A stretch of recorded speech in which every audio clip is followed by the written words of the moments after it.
Halo dan selamat datang kembali. Hari ini kita mau bahas sesuatu yang lagi heboh nih, yang bisa dibilang mengubah fondasi teknologi kita, fisika kuantum. Tapi bukan sisi teorinya yang bikin pusing itu loh, tapi lebih ke gimana pemahaman itu sekarang memicu apa yang disebut revolusi kuantum kedua. Betul sekali. Jadi bukan lagi cuma nanya apa itu kuantum, tapi lebih ke apa sih yang bisa kita lakuin pakai kuantum itu? Nah, itu dia. Fase pertamanya, katakanlah ya, 70 tahun pertama setelah kuantum lahir, itu fokusnya ke pemahaman konsep dasar. Kayak atom, dualisme gelombang partikel, prinsip ketidakpastian, gitu-gitulah. Iya. Nah, sekarang kita masuk fase kedua nih. Kita udah mulai punya kemampuan buat benar-benar memanipulasi objek-objek kuantum satu persatu. Atom, foton, Wow. dan memanfaatkan fenomena yang paling anehnya kayak entanglement atau keterikatan kuantum itu. Dan itulah inti penjelajahan kita hari ini ya. Kita bakal kupas tuntas bab 9 dari materi yang ada. Kita lihat ide-ide sama teknologi baru apa aja yang lahir dari kemampuan manipulasi ini. Sip. Jadi misi kita hari ini, ngerti ini, apa sih pendorong revolusi baru ini? Gimana keanehan kuantum bisa dipakai buat pengukuran super akurat, simulasi yang melampaui komputer terkuat sekalipun, terus fisik komputasi masa depan, sama cara buat ngelindungin informasi. Nanti kita singgung dikit juga kaitannya sama misteri besar kayak gravitasi. Oke deh, mari kita bongkar ini. Ya, pergeseran fokus ini penting banget. Ini bukan sekedar lanjutannya aja, tapi didorong oleh pertanyaan-pertanyaan baru yang mendasar gitu. Soal informasi, kompleksitas, komputasi di dunia kuantum. Oke. Bisa dibilang ada kayak generasi baru pemikir kuantum lah, yang lihat fisika ini dari sudut pandang beda. Siap buat membangun dengannya, bukan cuma ngamatin aja. Menarik. Nah, salah satu pilar revolusi kuantum kedua ini, yang dibahas juga di materi, itu kemampuan kita buat ngukur dunia dengan cara yang dulu nggak kebayang. Ini masuk ke ranah metrologi kuantum. Ya, metrologi. Kita tahu kan pengukuran itu jantungnya fisika. Jam akurat bikin ada mekanika Newton, kecepatan cahaya memicu relativitas, radiasi benda hitam memulai kuantum. Anehnya nih, kuantum kan sering dihubungin sama ketidakpastian Heisenberg ya. Betul. Tapi ternyata dia juga jadi kunci presisi tertinggi. Gimana tuh? Nah, itu paradoks yang menarik ya. Di satu sisi, emang ada batas fundamental buat tahu semua properti partikel barengan. Oke. Tapi di sisi lain, sifat kuantum kayak kuantisasi energi, level energinya diskrit gitu. Sama fakta bahwa semua elektron misalnya itu benar-benar identik, nah itu memungkinkan tingkat reproduktivitas dan stabilitas yang luar biasa. Contohnya? Contoh terbaiknya, ya jam atom. Prinsip dasarnya mirip jam bandul kuno Huygens, tapi bandulnya itu osilasi alami elektron di dalam atom. Oke, jam atom. Seberapa presisi sih memangnya jam ini? Materinya ngasih angka yang, bikin melongo. Presisinya luar biasa. Ada yang klaim akurasinya itu setara sama cuma meleset 1 detik dalam ratusan juta tahun. Gila kan? Serius? Ratusan juta tahun? Iya. Tingkat akurasi ini yang bikin dia jadi standar internasional buat definisi 1 detik. Standar SI itu pakai ini. Saking sensitifnya nih, jam atom modern bahkan bisa deteksi perbedaan ketinggian cuma 1 cm. 1 senti kok bisa? Lambat di tempat yang gravitasinya lebih kuat, walau bedanya pipis banget. Wow. Dan ini bukan cuma mainan di lab aja kan? Pasti ada gunanya di dunia nyata. Banget. Teknologi kayak GPS yang kita pakai tiap hari, itu bergantung sepenuhnya sama sinkronisasi waktu super presisi dari satelit-satelitnya. Oh iya ya? Jadi, ya, keanehan kuantum ini secara langsung bikin kita bisa tahu posisi kita di bumi dengan akurat. Intinya di sini tuh gimana kuantum, yang sering diasosiasiin sama ketidakpastian, malah jadi kunci buat presisi pengukuran yang jauh di atas batas klasik. Ini ngubah cara kita definisiin standar dasar kayak waktu. Nah, setelah kita bisa ngukur dunia dengan presisi kuantum yang gila-gilaan gini, langkah berikutnya yang logis kan nyoba mensimulasikannya pakai cara kuantum juga. Ini masuk ke ide simulasi kuantum. Betul. Saya suka banget kutipan Richard Feynman yang ada di sana. Alam itu tidak klasik sialan, kalau mau simulasi alam lebih baik buat secara kuantum mekanis. Khas Feynman banget ya. Iya, Feynman itu emang nangkep esensinya. Masalahnya itu di kompleksitas. Buat sistem kuantum yang partikelnya banyak, misalnya elektron di material yang rumit gitu ya, jumlah kemungkinan konfigurasinya yang digambarin pakai ruang Hilbert itu tumbuhnya eksponensial. Eksponensial ya? Nah, komputer klasik yang kerjanya kan satu-satu, sekuensial, itu gak bakal pernah bisa ngatasin ledakan kompleksitas ini, udah pasti kewalahan. Jadi gimana dong? Ini sejalan sama visinya di kuliah There's Plenty of Room at the Bottom, batas akhir miniaturisasi, ya dunia kuantum itu sendiri. Ada contoh nyata nggak dari upaya simulasi kuantum ini yang dibahas? Biar lebih kebayang gitu. Ada contoh menarik dari kelompoknya Monika Eidelsberger sama Emanuel Bloch. Mereka pakai atom-atom yang didinginin sampai deket banget nol mutlak. Dingin banget itu. Iya, sampai jadi namanya kondensat Bose-Einstein. Ribuan atom jadi kayak satu superatom raksasa gitu. Terus atom-atom ini dijebak dalam kayak cetakan telur, tapi dari sinar laser. Kisi optik namanya. Cetakan telur laser ya, keren. Nah, dengan ngatur interaksi antar atom di cetakan ini, mereka nyoba simulasiin model fisika yang kompleks, kayak model Fermi-Hubbard. Model ini katanya relevan buat mahamin superkonduktivitas suhu tinggi. Oh, yang masih jadi misteri itu ya? Betul, salah satu misteri besar di fisika material. Jadi ini contoh langsung, pakai kuantum buat pahami kuantum. Ini nyambung banget ya ke gagasan soal informasi sama komputasi dalam konteks kuantum. Materi Anda ngebahas ini lumayan dalam nih. Kayaknya meskipun sistem kuantum punya potensi komputasi gede karena superposisi, Iya, kemampuan buat ada di banyak keadaan sekaligus. tapi ada juga batasan mendasar soal informasinya. Gimana tuh? Bener. Potensinya gede karena satu set qubit itu bisa nyimpen informasi tentang kombinasi keadaan yang jumlahnya eksponensial. Tapi, ngebaca informasi itu nggak gampang. Kenapa nggak gampang? Ada analogi bagus di materi itu. Bayangin kayak ensiklopedia Britannica yang semua halamannya ada dalam superposisi. Potensi informasinya masif kan? Iya, banyak banget. Tapi, begitu Anda baca satu halaman spesifik, artinya melakukan pengukuran. Semua informasi di halaman lain langsung lenyap, soalnya superposisi kuantumnya runtuh ke satu hasil aja. Oh, jadi kayak milih satu, yang lain hilang gitu ya? Bukan kayak hard drive raksasa buat data biasa dong? Persis.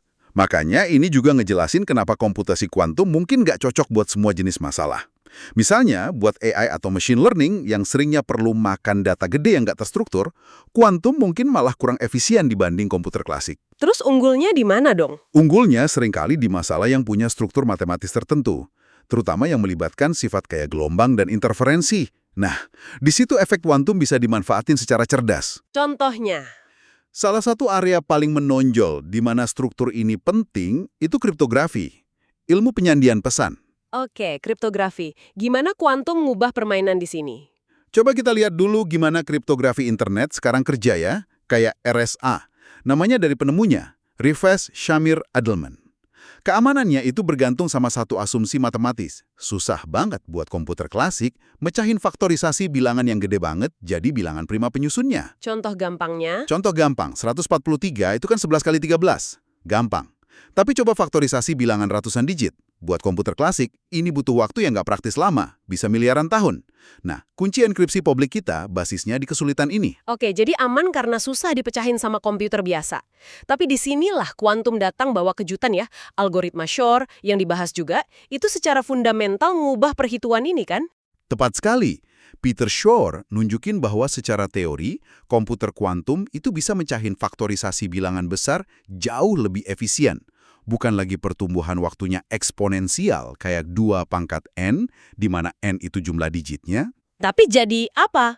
Jadi polinomial, kira-kira n pangkat 3. Artinya, apa yang butuh miliaran tahun buat komputer klasik, mungkin cuma butuh beberapa jam atau hari buat komputer kuantum yang cukup gede. Wah, sebentar ini serius? Serius? Diperkirakan cuma perlu beberapa ribu qubit logis, qubit yang stabil dan udah dikoreksi kesalahannya buat bisa mecahin enkripsi RSA yang sekarang ngelindungin sebagian besar komunikasi internet kita. Ini implikasinya gede banget dong. Keamanan digital kita bisa runtuh dong kalau gitu. Ini juga bikin kita mikir ulang soal arti kompleksitas itu sendiri ya. Betul. Masalah yang kita anggap sulit itu ternyata relatif ya, tergantung alat komputasi yang kita pakai, klasik atau kuantum. Persis. Ini bawa kita ke konsep kompleksitas kuantum. Materi yang Anda bagiin itu ngasih perspektif sejarah yang menarik deh. Mulai dari tim komputasi manusia, kebanyakan perempuan loh, di era Perang Dunia II. Iya, human computers itu ya. Sampai komputer elektronik pertama yang beratnya 30 ton, isinya tabung vakum semua. Ada juga skeptisisme awal, kayak kutipan terkenal dari Thomas Watson, pendiri IBM, yang katanya pernah ngeramal pasar dunia cuma buat paling banyak 5 komputer. Haha, iya sering dengar itu. Nah, mungkin aja kita sekarang ada di fase skeptisisme yang mirip soal potensi penuh komputasi kuantum. Mimpi Feynman soal simulator kuantum universal juga disinggung kan? Apa sih yang bikin mimpi ini kayaknya mungkin secara prinsip? Ada beberapa alasan. Pertama, interaksi fundamental di alam semesta itu sifatnya lokal. Objek cuma interaksi langsung sama tetangga dekatnya. Oke, masuk akal. Ini artinya, secara teori, simulasi kuantum yang kompleks bisa dibangun dari operasi-operasi simpel yang cuma melibatkan 1 atau 2 qubit aja pada satu waktu. Kedua, ada konsep dari fisika partikel namanya renormalisasi. Renormalisasi? Apa itu? Gampangnya gini, ini artinya, detail-detail kecil atau error di skala mikro itu cenderung hilang atau jadi gak relevan pas kita lihat sistemnya di skala makro. Ini ngasih harapan kalau simulasi kuantum mungkin lebih tahan gangguan kecil daripada yang kita takutin. Oke. Tapi kita juga perlu realistis kan soal posisi kita sekarang? Tentu saja, materinya menyebutin kalau komputer kuantum sekarang ini baru punya sekitar 100-an qubit fisik. Masih jauh banget dari ribuan qubit logis yang stabil dan terkoreksi kesalahannya yang dibutuhin buat algoritma kayak Shor tadi. Jadi tantangan terbesarnya apa? Skalabilitas. Gimana cara bangun sistem dengan lebih banyak qubit tanpa kehilangan kualitas atau kontrolnya? Tapi ya itu, meskipun begitu, usaha ngejar komputer kuantum ini aja udah ngasilin banyak kemajuan di pemahaman fundamental kita soal fisika banyak partikel, peran informasi di fisika, sifat keterikatan kuantum. Dan bahkan ngasih petunjuk baru buat masalah gede kayak gravitasi kuantum. Jadi perjalanannya sendiri udah sangat berarti. Anda nyebut qubit logis yang terkoreksi kesalahannya. Ini nunjukin rintangan terbesar yang dibahas berikutnya nih. Koreksi kesalahan kuantum atau Quantum Error Correction atau QEC. Kenapa sih jaga informasi kuantum dari kesalahan itu jauh lebih susah daripada di komputer klasik? Ada beberapa alasan mendasar ya, seperti yang diurai di bacaan itu. Pertama, qubit itu sendiri jauh lebih kompleks dari bit klasik, 0 atau 1. Qubit bisa ada di superposisi kontinu, jadi jenis kesalahan yang bisa terjadi itu jauh lebih macam-macam. Bukan cuma kebalik dari 0 jadi 1 gitu ya? Bukan cuma itu, bisa pergeseran fasa, koherensinya luntur, macam-macam lah. Oke, terus yang kedua? Kedua, ada aturan fundamental kuantum yang namanya teorema pelarangan cloning, no cloning theorem. Oh, jadi nggak bisa di-copy gitu aja ya buat cadangan? Betul. Nggak bisa kita bikin salinan identik dari keadaan kuantum sebuah qubit buat redundansi atau backup, kayak yang biasa kita lakuin di komputasi klasik. Nggak bisa bikin fotokopi sempurna dari keadaan kuantum acak tanpa ganggu atau hancurin aslinya. Waduh. Terus yang ketiga, ini yang paling bikin pusing kayaknya. Tindakan ngukur qubit buat ngecek ada error atau enggak, itu malah bisa ngehancurin keadaan kuantum superposisi yang mau kita lindungi. Nah, itu dia masalahnya. Jadi gimana dong cara benerin error tanpa ngeliat langsung keadaan kuantumnya? Bingung saya. Ini tantangan gede banget, tapi ada solusi cerdik yang dikembangin, terutama lewat kode-kode koreksi kesalahan kayak kode Shor. Ini beda ya sama algoritma faktorisasi Shor. Oke, kode Shor buat error correction. Ada juga wawasan mendalam dari Alexei Kitaev. Dia ngehubungin prinsip QEC ini sama keberadaan partikel kuasi eksotis yang namanya anion. Anion, apalagi tuh? Whole quantum fraksional. Dia punya sifat topologis yang secara alami ngelindungin informasi kuantum. Oke, jadi gimana kita manfaatin anion ini buat komputer kuantum? Ada dua pendekatan utama. Yang pertama, ambisius banget nyoba bangun komputer kuantum pakai anion beneran. Materinya nyebutin usaha Microsoft pakai partikel Majorana, itu jenis anion tertentu. Gimana hasilnya? Ya, jalan ini terbukti susah banget secara eksperimen. Malah ada singgungan soal hilangnya Majorana, mungkin maksudnya susahnya nemuin bukti pasti dan cara manipulasinya. Oke, jadi bangun komputer pakai anion asli kayaknya susah banget ya. Ada jalur lain yang mungkin lebih praktis gitu, pakai teknologi qubit yang udah ada. Nah, itu pendekatan kedua. Ini yang diadopsi banyak grup riset sama perusahaan gede kayak Google, Amazon. Pendekatannya lebih ke rekayasa. Idenya pakai qubit biasa kayak sirkuit superkonduktor atau ion terjebak buat mensimulasikan perilaku anion dan topologi pelindungnya itu. Oh, jadi anion buatan gitu ya? Bisa dibilang gitu. Ini dianggap lebih mungkin dicapai dalam waktu dekat. Tapi masalah utamanya tetap sama, overhead yang gede banget. Maksudnya overhead? Materinya ngira-ngira, kita mungkin butuh sekitar 1000 qubit fisik yang kerja bareng cuma buat bikin satu qubit logis yang andal dan terlindungi dari error. 1000 banding 1. Kira-kira segitu. Jelas kita perlu nemuin kode QEC yang jauh lebih efisien. Jadi inti masalahnya, ya kita berhadapan sama sistem yang rapuh, nggak bisa disalin, dan sensitif banget sama pengamatan itu sendiri. Tantangan koreksi error ini benar-benar nguji batas kecerdikan kita buat ngebujuk dunia kuantum. Sepanjang obrolan kita ini, satu konsep kayaknya muncul terus ya, keterikatan kuantum atau entanglement.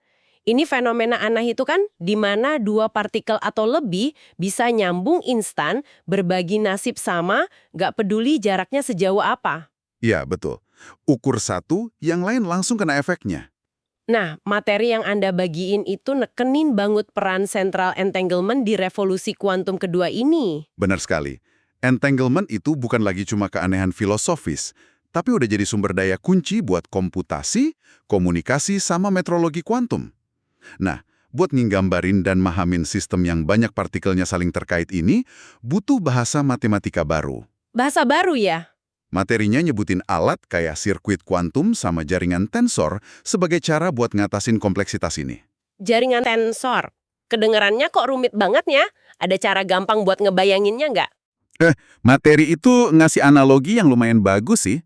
Coba pikirin kayak cara kita ngompres file data gede di komputer jadi format zip. Oh, kayak nge-zip file ya?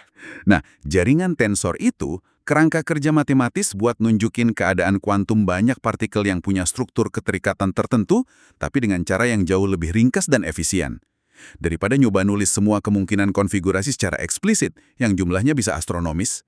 Jadi ini alat konseptual yang kuat banget. Oke, mulai kebayang. Dan keterikatan ini anehnya muncul juga ya di diskusi soal salah satu misteri terdalam fisika. Gimana nyatuin mekanika kuantum sama teori gravitasinya Einstein? Gimana toh kaitannya? Salah satu contoh paling terkenal yang disinggung itu paradoks informasi lubang hitam Stephen Hawking. Hawking kan awalnya bilang, waktu lubang hitam nguap lewat radiasi Hawking, informasi soal apa aja yang jatuh ke dalamnya bakal lenyap selamanya. Nah itu kan nabrak prinsip dasar kuantum. Betul, nabrak langsung prinsip dasar mekanika kuantum yang bilang informasi kuantum itu nggak pernah benar-benar hilang, cuma berubah bentuk aja. Saya ingat deh ada taruhan terkenal soal ini. Iya, taruhan antara Hawking sama John Preskill, fisikawan informasi kuantum. Preskill argumennya dan akhirnya Hawking ngakuan, kemungkinan ini informasinya itu nggak hilang tapi terencode secara halus banget dalam pola keterikatan kuantum antara partikel-partikel radiasi Hawking yang dipancarin pas lubang hitamnya nguap. Jadi keterikatan lagi kuncinya. Kayaknya gitu. Jadi konsep-konsep dari teori informasi kuantum kayak qubit sama entanglement ini ternyata ngasih bahasa dan alat baru yang kuat banget buat ngerumusin ulang dan mungkin mecahin teka-teki fundamental soal gravitasi, lubang hitam, bahkan sifat ruang waktu itu sendiri. Ini masih murni teori aja atau udah ada ide eksperimennya? Wah, ngujinya langsung masih susah banget. Tapi ada proposal eksperimen yang ambisius banget. Kayak idenya Marcus Aspelmeyer yang disebut Skilas, buat nyoba ngamatin efek gravitasi ke partikel nano yang lagi ada di keadaan superposisi kuantum. Uji gravitasi di skala kuantum ya, wow. Pertanyaan besarnya tetap, apa ada satu teori pemersatu yang nunggu ditemuin? Atau emang matematika kita sekarang aja yang belum cukup kuat buat ngambarin realitas di level paling fundamental ini? Yang pasti sih, revolusi pemahaman ini masih terus jalan. Oke, luar biasa ini. Mari kita coba tarik benang merahnya ya. Inti dari revolusi kuantum kedua yang kita bahas dari bab 9 ini berarti ada pergeseran ya. Dari sekedar ngamatin keanehan kuantum, jadi aktif memanfaatkannya. Betul, memanfaatkan. Kita mulai bisa pakai superposisi, entanglement, penerangan kuantum sebagai sumber daya buat bangun teknologi baru yang revolusioner. Di komputasi, simulasi material, pengukuran superpresisi, komunikasi aman. Jadi apa artinya semua ini? Buat saya sih ini kedengerannya kayak kita lagi di awal era di mana kita bisa mulai program realitas di levelnya yang paling dasar. Bener gak? Itu rangkuman yang bagus banget. Dan satu hal penting yang perlu ditekenin, yang juga kerasa dari materi Anda, adalah meskipun tujuan akhirnya kayak komputer kuantum universal yang bisa mecahin semua masalah besar itu masih jauh dan penuh tantangan. Iya, masih jauh ya. Perjalanan riset buat nyampe ke sana itu sendiri udah berharga banget. Usaha ini maksa kita buat makin dalam memahami sifat dasar realitas, peran informasi dalam hukum fisika, sama batas-batas kompleksitas itu sendiri. Tiap langkah maju di teknologi kuantum, itu juga langkah maju di sains fundamental. Jadi perjalanannya sama pentingnya dengan tujuannya ya. Oke. Sebagai penutup nih, mari kita jinggalin satu pertanyaan buat Anda semua pikirkan. Kita udah bahas gimana entanglement jadi kunci buat komputasi sama komunikasi masa depan. Nah, kalau kita berhasil nguasain manipulasi aspek fundamental kuantum ini, kira-kira aspek fundamental kuantum apa lagi ya? Yang mungkin masih nunggu buat dieksplorasi dan dimanfaatin dengan cara-cara yang sekarang ini kita bahkan belum bisa bayangin. Wah, pertanyaan bagus itu. Mungkinkah ada kaitannya sama pemahaman kita soal kesadaran? Atau sifat subjektif waktu? Atau mungkin ada lapisan realitas yang lebih dalam lagi yang bisa diakses lewat manipulasi kuantum yang lebih canggih? Bisa jadi ya.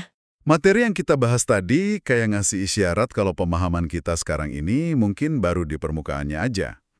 Revolusi ini kayaknya sih emang baru aja dimulai. Jadi ya ini kayak undangan terbuka buat kita semua untuk terus bertanya, terus belajar, dan tetap merasa takjub lah sama alam semesta kuantum yang kita tinggali ini.